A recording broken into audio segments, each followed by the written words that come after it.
Assalamualaikum warahmatullahi wabarakatuh. Hai semua, gimana nih kabarnya?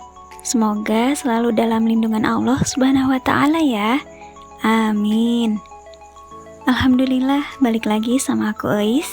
Hari ini aku seneng banget karena nemu tempat jajan bakso yang murah dan enak, menurut aku ya.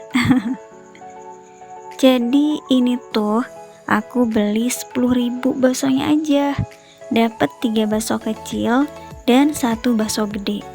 Bakso gedenya tuh bakso urat, ada tulang rangunya gitu. Kuahnya menurut aku sih standar ya. Tapi kalau bisa ngeraciknya nih pasti jadi lebih enak. Kalem-kalem, disediain juga kok bumbunya.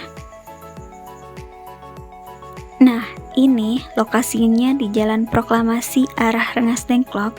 Kalau dari Tanjung Pura, patokannya PT Monokem Surya. Kalau teman-teman udah lihat PT Monokem Surya, pelan-pelan aja.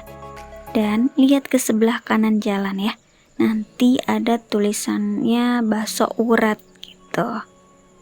Oh iya, buat warga Rengas Dengklok ke Blesono noh, gak usah khawatir. Karena si bapaknya juga mangkal di jembatan Bojong yang baru dari jam 4 sore sampai jam 12 malam. Mungkin sampai habis kali ya.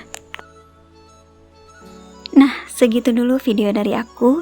Semoga bermanfaat dan bisa menjadi referensi atau menambah list kuliner buat teman-teman pecinta bakso. Jangan lupa like, subscribe, dan nyalain lonceng notifikasinya biar gak ketinggalan video terbaru dari aku. See you in the next video. Jangan lupa bahagia. Wassalamualaikum warahmatullahi wabarakatuh.